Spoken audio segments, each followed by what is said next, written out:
A taxa Selic em 15% ao ano pode trazer muitos problemas para você. Quer saber quais?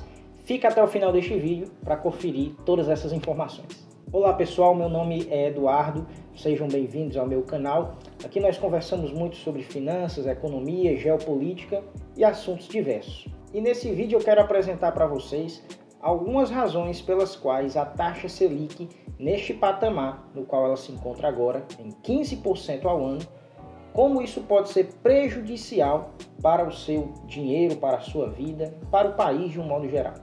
Bem, como alguns já sabem, mas se você ainda não sabe, eis aqui a informação. Na última reunião do Copom, o Comitê de Política Monetária do Banco Central do Brasil, a taxa Selic teve mais um aumento, dessa vez de 0,25 ponto percentual. Ela estava no patamar de 14,75% e subiu para 15% ao ano. Esse é o 7º aumento seguido da taxa. E se você ainda não sabe, a taxa Selic é a taxa básica de juros do país. É ela que serve de referência para uma série de operações, de transações financeiras entre pessoas, entre empresas, entre pessoas e empresas aqui no nosso país. Então, ela é referência, ela é o norte. Se ela está muito alta, isso pode trazer alguns benefícios para alguns e algumas desvantagens para outros. Se ela está muito baixa, isso também pode trazer benefícios para alguns e desvantagens para outros. E ademais, para quem não sabe, esse é o maior patamar da taxa Selic desde julho de 2006. Ou seja, é o maior patamar em quase 2 décadas. Mas primeiramente, o que é que fez a taxa Selic chegar até aqui? Ora, muitos acontecimentos econômicos, algumas medidas irresponsáveis por parte do governo brasileiro atual, fizeram com que a taxa Selic tivesse uma performance tão prejudicial para a economia brasileira, tivesse um aumento tão significativo. A taxa Selic é, hoje na modernidade, um dos principais instrumentos econômicos para combater a inflação.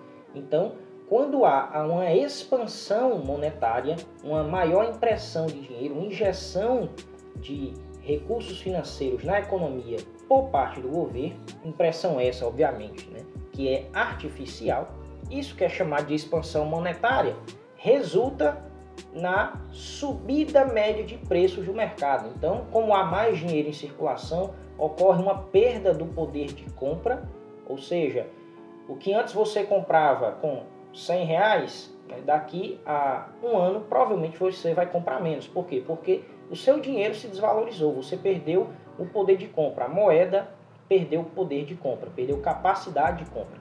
Como há mais dinheiro em circulação, as pessoas tendem a consumir mais. Consumindo mais, há uma subida média dos preços. Para combater essa subida média dos preços, aí entra a taxa Selic. Combate essa subida média de preços, essa inflação, refreando e encarecendo o consumo. Como ela serve de norte, de referência, para taxas de juros praticadas em empréstimos, quanto maior a taxa Selic, maiores tendem a ser os juros praticados em operações de financiamento de empréstimos. Isso encarece o consumo, ou seja, torna-se cada vez mais caro pedir dinheiro emprestado. E como muitas pessoas e empresas tomam dinheiro emprestado para poder consumir ou investir, o crédito estando mais caro, essas pessoas fazem isso com menor frequência, com menor intensidade. Ou seja, a taxa Selic mais elevada desestimula as pessoas a consumirem, a investirem, e isso tem como resultado, em muitas situações, uma redução dos preços dos bens e serviços na economia, no mercado. Mas se é assim que ela funciona, desestimulando o consumo e o investimento para provocar uma redução dos preços na economia, também é assim, embora pareça contraditório, que ela funciona prejudicando o país e o desenvolvimento econômico de uma nação. E aqui eu listo 2 problemas principais. O primeiro, como eu falei, a taxa Selic desestimula o consumo. Como eu já expliquei anteriormente, O crédito estando caro, as pessoas tendem a pedir menos empréstimos, né, com menor frequência e ou com menor intensidade, empréstimos de menores valores.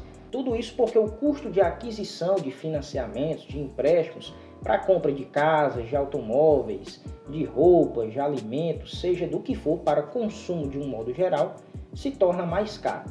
E nós sabemos que quando você consome, quando você compra algum produto, toda a cadeia de venda, de produção, de distribuição é beneficiada.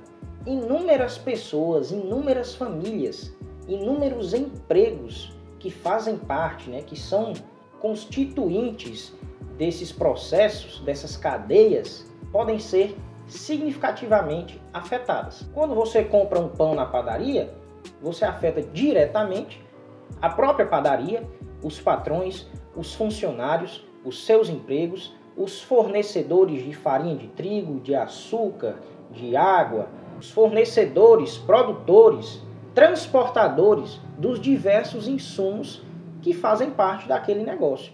Isso eu citei um único caso, o caso de uma padaria, mas isso vale para inúmeros outros tipos de negócios, seja uma farmácia, seja um parque de diversões, seja um banco, seja um supermercado, seja um eletricista, um pedreiro, um advogado, um engenheiro, um construtor, enfim, todas essas pessoas, todas essas famílias, todos esses empregos são duramente impactados. Por quê? Por causa de uma decisão. Você decidiu não consumir, não comprar. Por conta disso, todas essas pessoas, inúmeras, incontáveis indivíduos, são afetados pela sua decisão. Decisão essa quase que forçada e provocada pelo governo. Então, esse é o primeiro problema. Vamos ao segundo. O segundo problema seria a desestimulação ao investimento. Ora, as pessoas, as empresas não tomam crédito somente para consumir, mas também para investir. Muitas empresas hoje, bilionárias, listadas em bolsa, possuem também dívidas milionárias, bilionárias. Algumas por ineficiência, por falta de gestão. Outras porque contraíram dívida para poder realizar investimentos nos seus negócios. E isso trazendo, obviamente, um retorno futuro. Ou seja, essas empresas, essas pessoas não gastaram só por gastar. Elas tomaram crédito para poder investir. E a gente sabe que quando uma empresa ou uma pessoa decide investir em um determinado negócio, empregos são gerados, novamente as cadeias de fornecedores, de distribuidores, de vendedores, de produtores daquele segmento, daquele nicho, também são impactados e podem ser beneficiados ou prejudicados pela decisão de investir ou não. E a gente sabe que o que gera riqueza em um país não é o Estado, mas sim os empreendedores que tomam todos os dias essa decisão, o risco de empreender. Muitas vezes podem obter retorno, mas às vezes podem ficar no prejuízo. São os empreendedores, são essas pessoas guerreiras que muitas vezes estão montando o seu negócio ali na rua, vendendo no semáforo, vendendo online, que estão querendo conseguir abrir o seu estabelecimento físico, mas que estão guerreando, assumindo o risco do prejuízo para poder movimentar e fazer crescer essa nação brasileira. São essas pessoas que produzem riqueza todos os dias. Não são os burocratas, não são os políticos, não são os juízes, não são as autoridades que buscam muitas vezes intervir na sua vida e te prejudicar, que geram riqueza. Pelo contrário, todo funcionário estatal é um sugador da riqueza. Todos esses burocratas do Estado estão sugando a riqueza produzida pelos empreendedores. Então, basicamente é isso. Se a taxa Selic está muito alta, vem esses dois problemas que podem paralisar, que podem atrofiar uma nação. A redução do consumo e a redução dos investimentos podem reduzir os lucros, os faturamentos, o consumo da população, podem afetar empregos, inclusive provocando a sua perda, a sua redução, aumentando o desemprego, colocando famílias e o país inteiro até na miséria. E é por isso que, embora a taxa Selic seja benéfica para alguns grupos, para os rentistas, para algumas pessoas que estão investindo, aplicando em renda fixa, emprestando dinheiro para o governo, aplicando em CDBs atrelados à taxa Selic, embora elas sejam beneficiadas, porque o seu dinheiro agora está rendendo, essas pessoas que poderiam pegar esse capital e investir em um negócio e consumir, elas estão deixando de fazer isso, porque a taxa Selic está elevada. E claro, porque elas veem que há um benefício maior em deixar o seu dinheiro parado, improdutivo, rendendo, do que pegar esse dinheiro e investir em uma situação, em uma operação que muitas vezes poderia trazer um risco muito maior. Então elas decidem simplesmente pegar todo esse dinheiro e aplicar e emprestar para o governo, que é um dos devedores mais seguros do mundo.